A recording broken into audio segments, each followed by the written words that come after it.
Shalom semua, ada semangat dan sukacita yang baru selama kita terus berharap sama Bapa. Amin.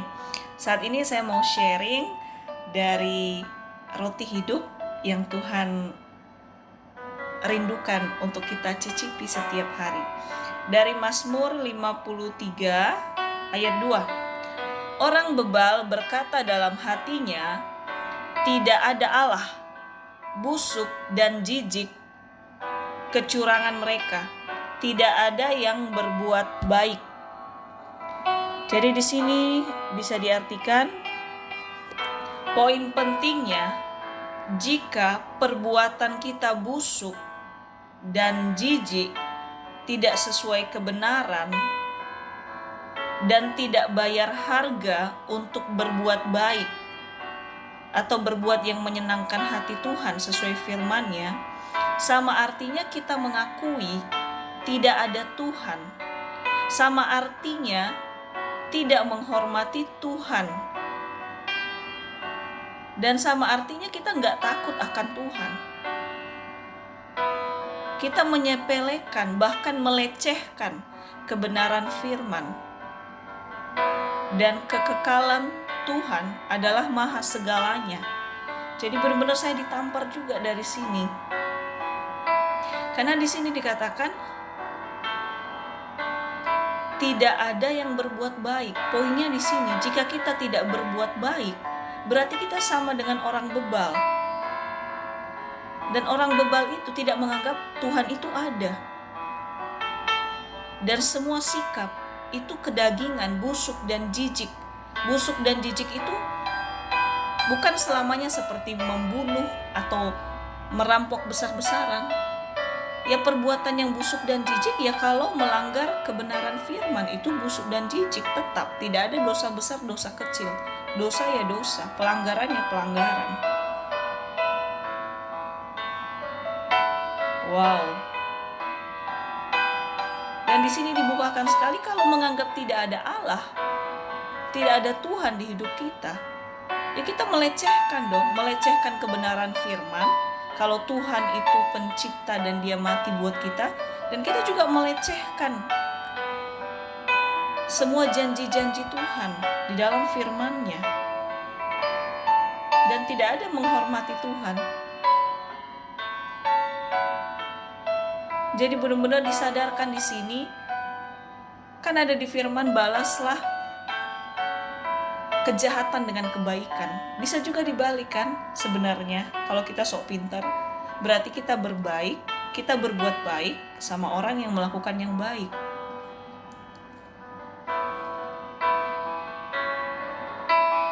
Tapi Tuhan bilang balaslah kejahatan dengan kebaikan. Artinya bahkan orang itu pun gak berbuat jahat, tapi biasa aja, kita tetap harus baik. Jadi kita bukan berbuat baik untuk merespon kebaikan orang. Oke, kita harus taat di firman yang mengatakan kita harus balas kebaikan, walau kita harus balas kejahatan dengan kebaikan. Oke, itu udah poin jelas, tidak bisa diganggu-gugat. Tapi seringkali kita hanya natural berbuat baik sama orang yang melakukan yang baik. Sedangkan orang yang gak menabur yang baik sama kita merasa kenapa harus melakukan yang baik juga? Cuek aja. Saya tertampar juga di situ. Jadi benar-benar diingatkan di sini, kita tetap berbuat baik.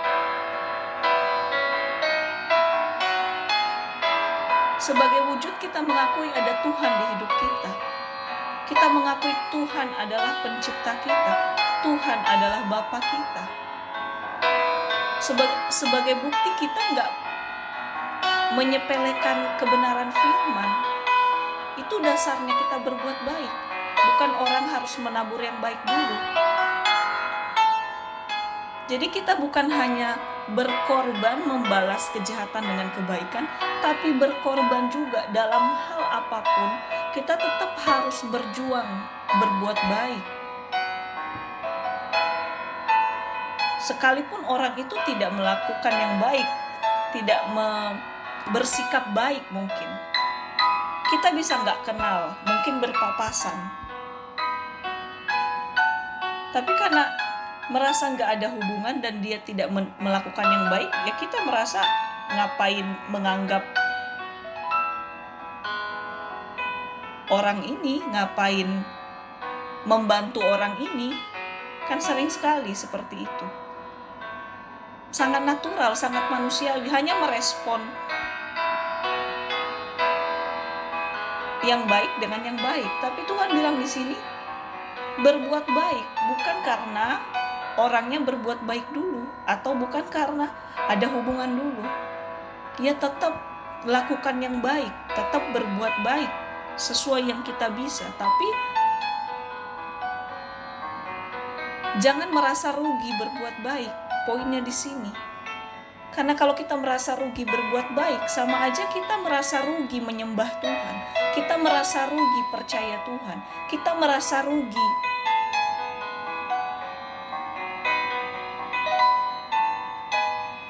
percaya firman dan kebenarannya.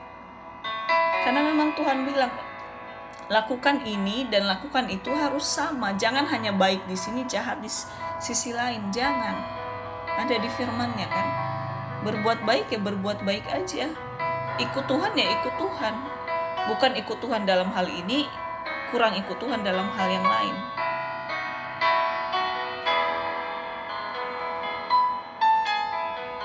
Jadi mari kita tetap meninggalkan jejak yang baik, bermuka baik, berhati baik, berperkataan baik, berpikiran baik, bertindak baik, memegang yang baik, melangkah pada hal yang baik. Seluruh tubuh jiwa roh kita harus kita didik, kita ajar, harus baik. Bukan karena ada hubungan atau orang itu melakukan kebaikan dulu, tapi kita berbuat baik sebagai wujud kita mengakui ada Tuhan di hidup kita. Titik. Atau supaya ingat lagi, karena Tuhan sudah lebih dulu baik banget ke kita. Jadi semua yang baik yang kita hasilkan dari diri kita, itu untuk Tuhan. Jangan menganggap untuk timbal balik kalau orang itu berbuat baik dulu. Natural manusia seperti itu. Tapi Tuhan ajarkan kita di sini, saya dan kita semua. Ayo tetap berjuang, meninggalkan yang baik, berbuat baik, berkorban yang baik. Amin. Di ayat 3, Allah memandang ke bawah dari sorga kepada anak-anak manusia untuk melihat apakah ada yang berakal budi dan yang mencari Allah. Jadi di sini dibukakan lagi, kalau Bapa sangat mengasihi kita semua, makhluk yang hidup di bumi. Makanya Bapa selalu memandang ke bawah, selalu memandang ke arah kita, terutama kita manusia yang diciptakan spesial. Dan di sini dikatakan tujuan Tuhan selalu memandang kita, selain karena Dia mengasihi kita, Bapa juga ingin melihat apakah ada yang berakal budi dan mencari Tuhan. Itu adalah satu kesatuan. Ketika kita mencari Tuhan, maka disitulah hikmat dan akal budi dari Tuhan terus mengalir di hidup kita. Jadi sebenarnya tegas dinyatakan di sini, Tuhan selalu memandang kita bukan untuk melihat seberapa berhasilnya kita dalam keuangan, dalam jabatan, dalam bertambahnya harta, barang-barang yang mewah, atau bertambahnya apa yang mengenyangkan daging kita secara manusia. Tapi Tuhan ingatkan di sini, Tuhan melihat kita, apakah kita mencari Dia, apakah kita mencari Dia melalui firman-Nya. Karena di dalam firman-Nya, disitulah Dia menyatakan dan memberikan akal budi kepada kita. Amin. Kembali lagi, Tuhan selalu memandang kita tanpa berkedip. Dia rindu banget melihat kita terus berserah kepadanya di dalam iman, di dalam ucapan syukur, di dalam doa, di dalam membaca merenungkan firman-Nya, di dalam melakukan firman-Nya, di dalam taat apapun kondisinya. Tuhan sangat rindu melihat kita demikian. Dan matanya gak pernah berkedip menunggu kita melakukan demikian. Bukan karena Tuhan gila hormat, tapi tidak ada kehidupan di luar takut akan Tuhan.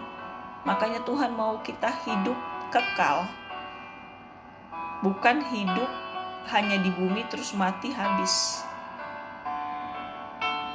Betapa spesialnya kita.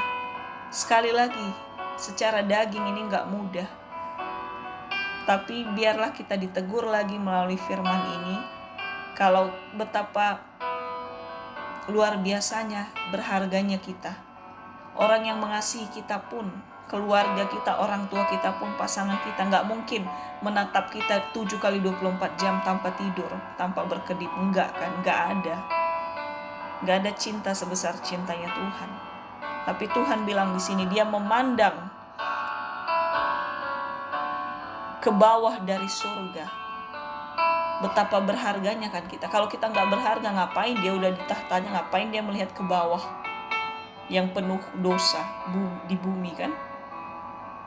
Dia memandang ke bawah dari surga kepada anak-anak manusia, tegas. Jadi Tuhan bukan memandang binatang, Tuhan bukan memandang harta, Tuhan bukan memandang apa jabatanmu, Tuhan bukan memandang berapa banyak mobilmu, rumahmu, depositomu.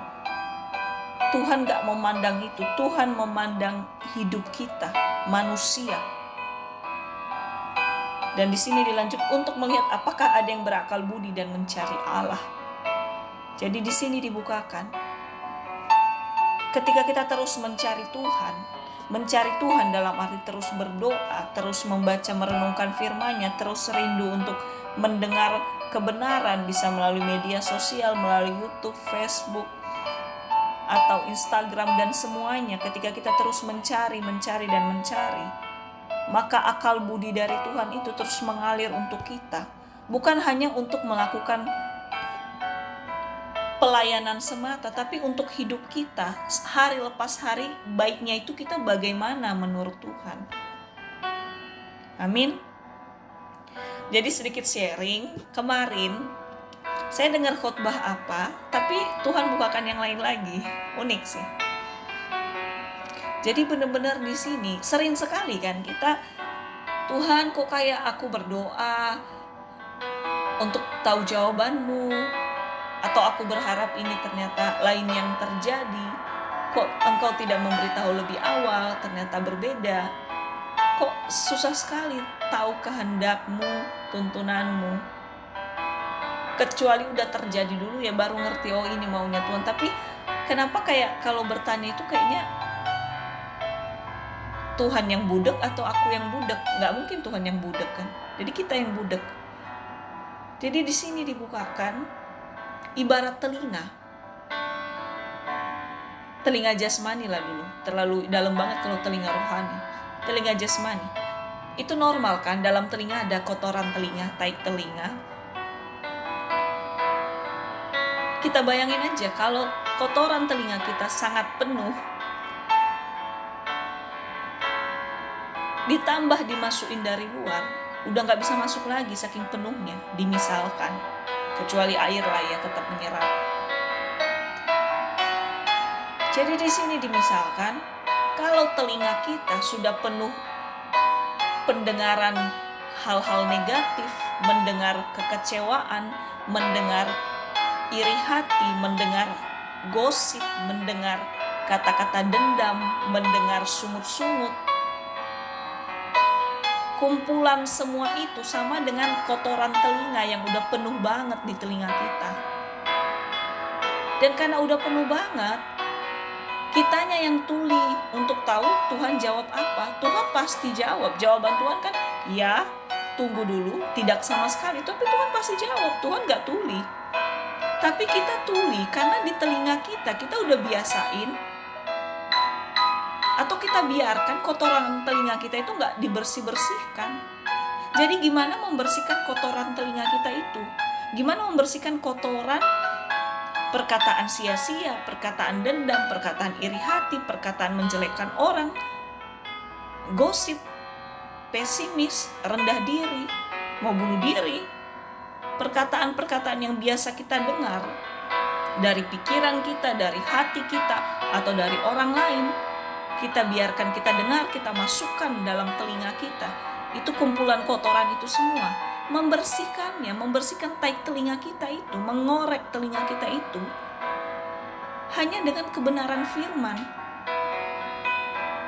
Jadi tinggal kita balik. Kalau kita izinkan telinga kita tetap mendengar terus kebenaran firman, cepat atau lambat akan mulai terkorek.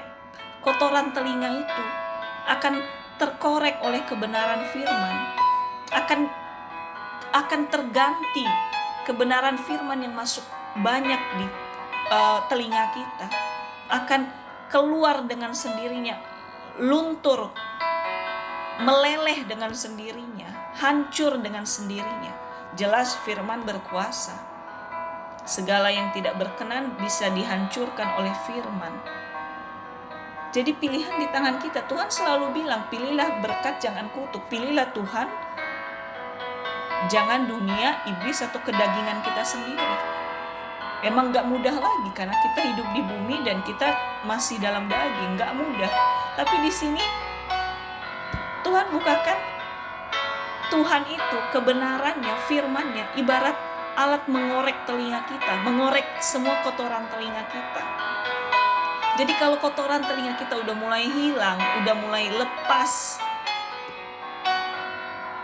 Jadi kalau Tuhan bersuara melalui firman-Nya, udah biasa kita dengar suara Tuhan melalui firman-Nya, maka suatu ketika Tuhan benar-benar bisa bicara melalui hati kita dan kita bisa dengar, karena telinga kita udah banyak keisi kebenaran firman-Nya. Jadi ditambah lagi dengan jawaban Tuhan atas pertanyaan kita, mungkin akan gampang masuk, karena satu level telinga kita udah penuh kebenaran, maka kebenaran lagi masuk.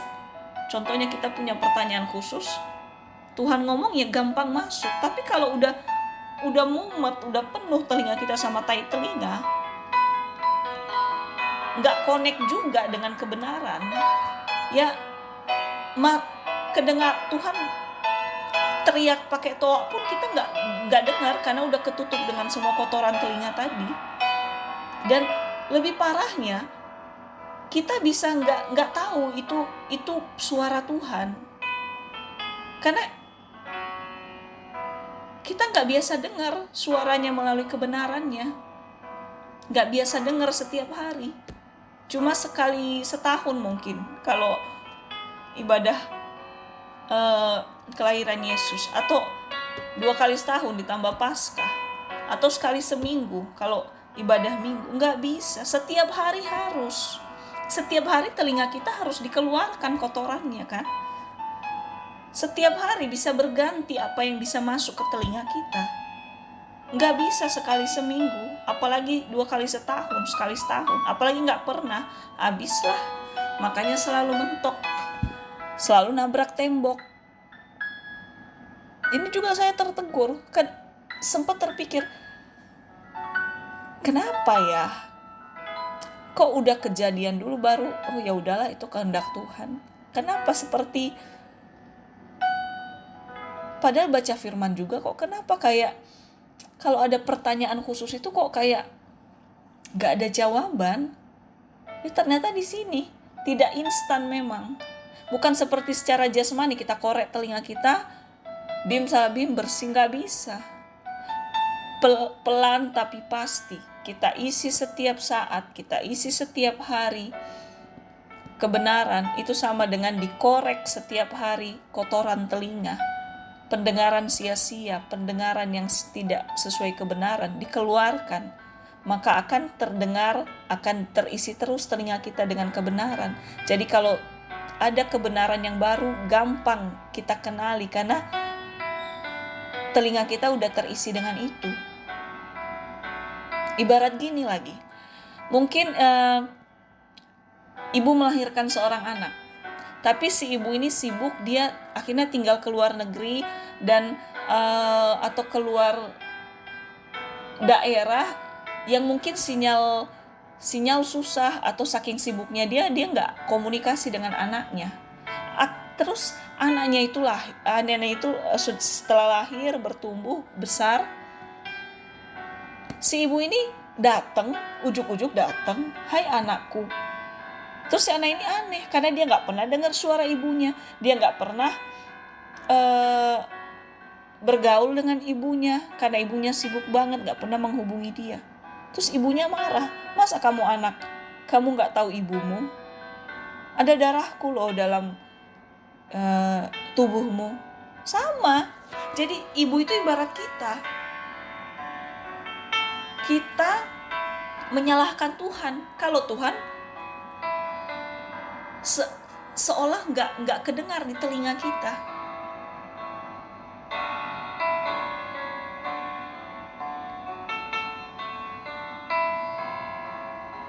Sama seperti anak itu tadi.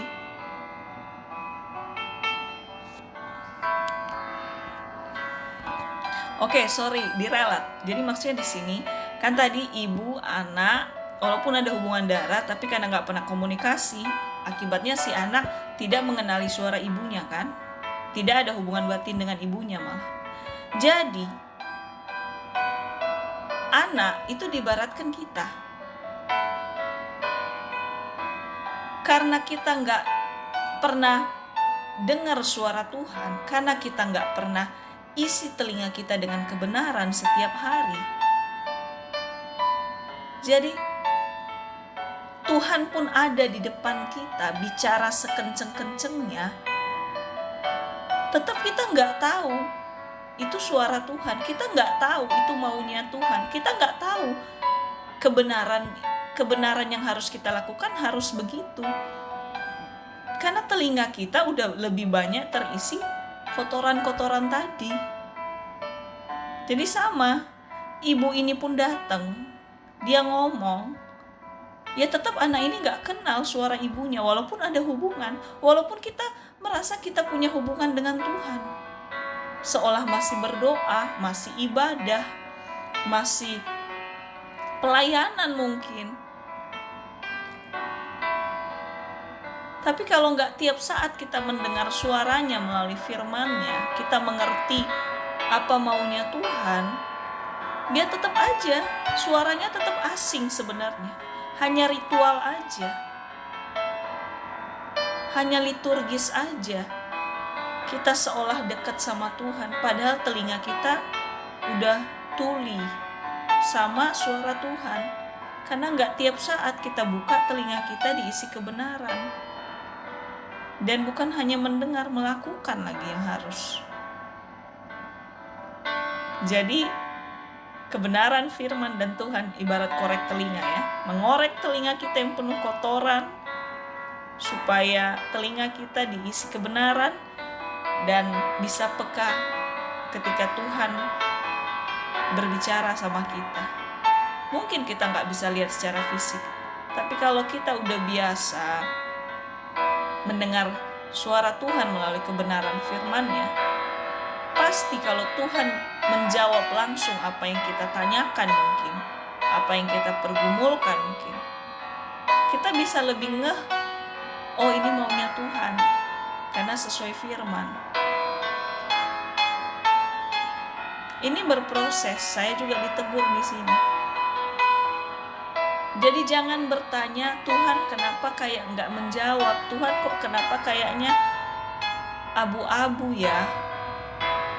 Justru kita yang kita tanya, udah nggak telinga kita bersih dari kotoran, udah nggak hati kita bersih dari kotoran, udah nggak pikiran kita bersih dari kotoran, udah nggak setiap saat kita biasakan mendengar kebenaran suaranya, mendengar kebenaran firman-Nya. Semakin sering kita dengar kebenarannya, semakin kita tahu itu kebenaran Tuhan atau kebenaran hantu atau penyesatan. Sama seperti anak itu tadi, kalau dia udah dengar suara ibunya setiap hari, dia akan tahu ibunya dari jauh pun teriak dia pasti udah ngeh. Tapi kalau dia nggak pernah dengar suara ibunya bertahun-tahun, ya ibunya ngomong pakai toa pun ya dia nggak tahu itu ibunya. Sama, Tuhan teriak pakai toa pun kita nggak tahu itu Tuhan. Kembali ke hubungan memang. Tetap semangat ya kita ya.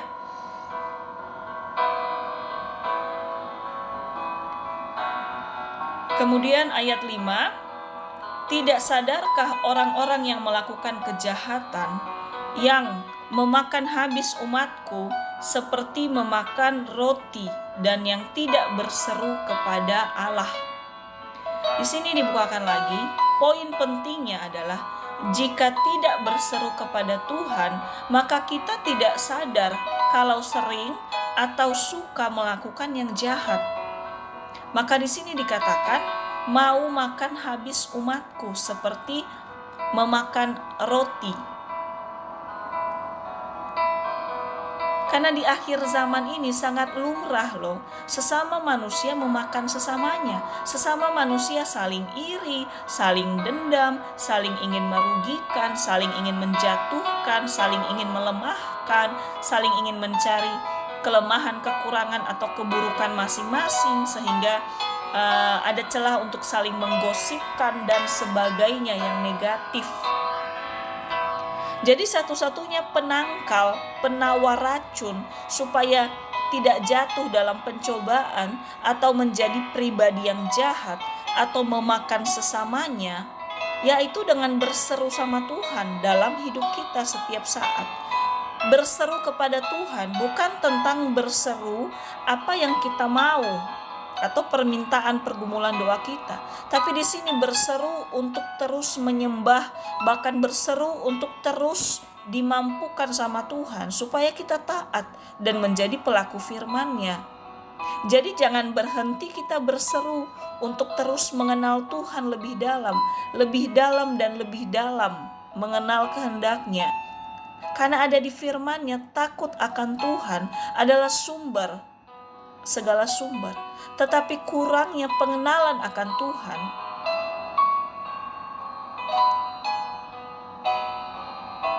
maka pasti menuju kebinasaan pada akhirnya. Karakter kita menuju kebinasaan pada akhirnya. Sebelum meninggal mungkin setelah meninggal menuju kebinasaan. Saat hidup pun karakter kita menuju kebinasaan. Kebinasaan apa? Ya semua yang bertentangan dengan firman. Jadi kasarnya di sini kita bisa menjadi monster yang terlalu mengerikan, menyeramkan kalau kita nggak berseru terus sama Tuhan setiap saat. Makanya Tuhan bilang di sini, tidak sadarkah orang-orang yang melakukan kejahatan? Tuhan nggak bilang di sini orang-orang yang melakukan kejahatan adalah yang tidak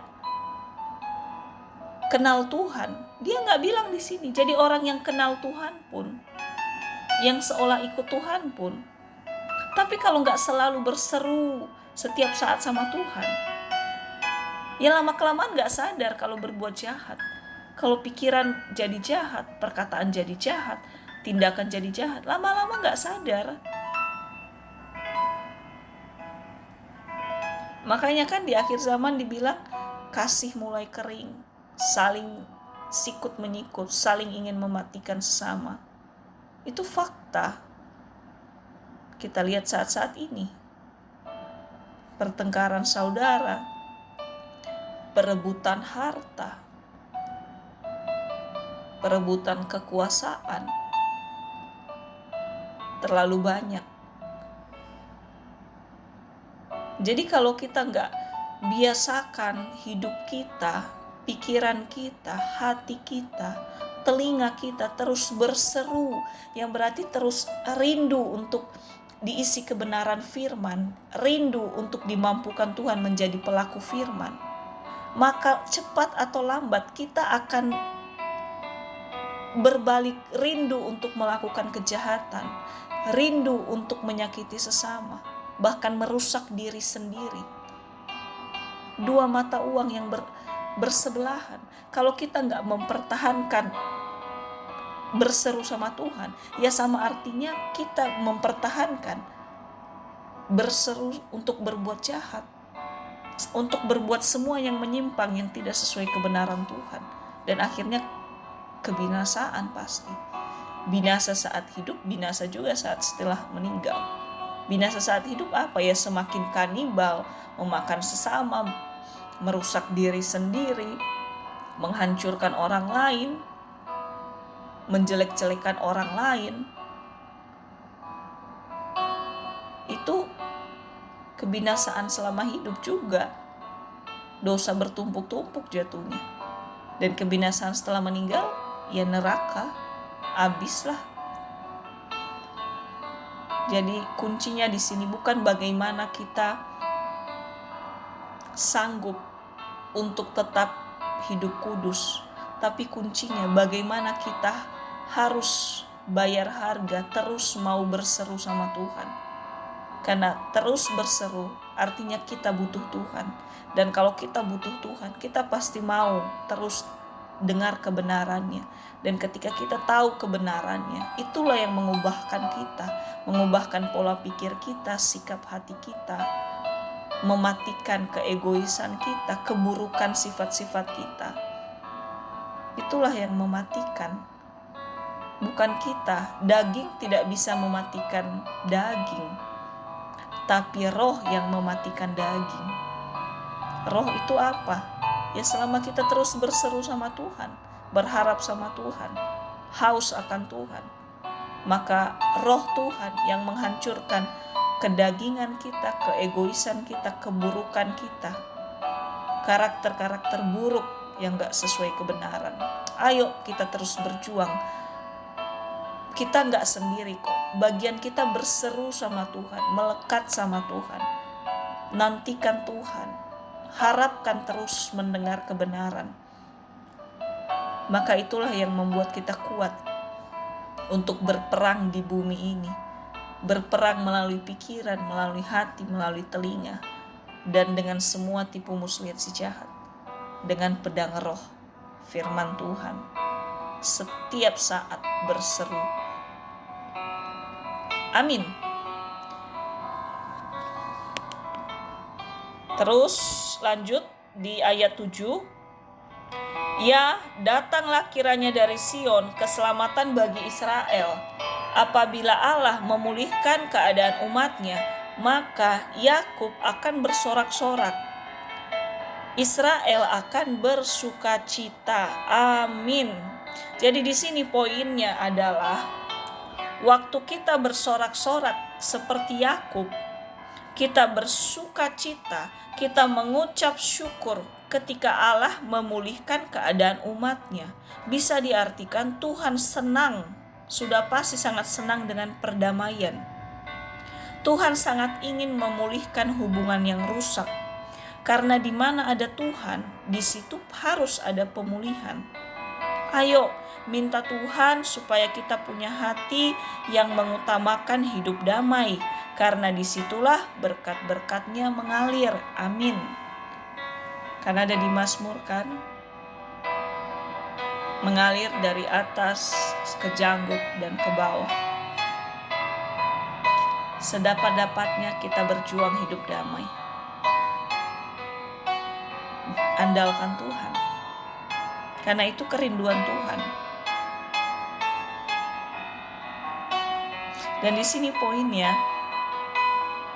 ketika apabila Allah memulihkan keadaan umatnya, maka Yakub akan bersorak-sorak, Israel akan bersukacita. Jadi biarlah sukacita kita itu adalah cinta damai. Sukacita kita itu adalah perdamaian. Jangan sukacita kita kalau kita naik promosi, kalau duit nambah, kalau udah keliling dunia, kalau udah ini, udah itu semua pengharapan daging kita. Tapi Tuhan bukakan di sini, bersukacita ketika ada pemulihan hubungan, ketika ada pemulihan umat-umatnya. Amin. Sedapat-dapatnya kita berjuang hidup damai. Jangan karena orangnya mau berdamai atau tidak, kita berjuang untuk terus berdamai. Selebihnya kita serahkan sama Tuhan. Dan kita bersuka pada apa yang Tuhan suka. Tuhan rindu memberkati kita dengan apa yang kita harapkan, bahkan lebih. Tapi yang membuat hati Tuhan bersuka, kita melakukan firman-Nya dan hidup kita dipulihkan dan hubungan kita dengan sesama juga dipulihkan. Karena terlalu biasa, duit kita banyak, mobil kita nambah, ya itu dari Tuhan ya, gimana ya, biasa aja. Tapi kalau melakukan firman-Nya, adanya pemulihan, itu ada respon timbal balik dari kita, dan itu yang Tuhan rindukan. Jadi ayo tetap semangat, bersuka pada hal-hal yang Tuhan juga suka. Bukan hanya bersuka pada hal-hal yang daging kita senangi aja. Amin. Tetap semangat, mari terus berseru sama Tuhan supaya kita menjadi pribadi yang lebih baik dan lebih baik dan melakukan yang baik karena kita mengakui Tuhan di hidup kita. Tuhan Yesus memberkati. Haleluya. Amin.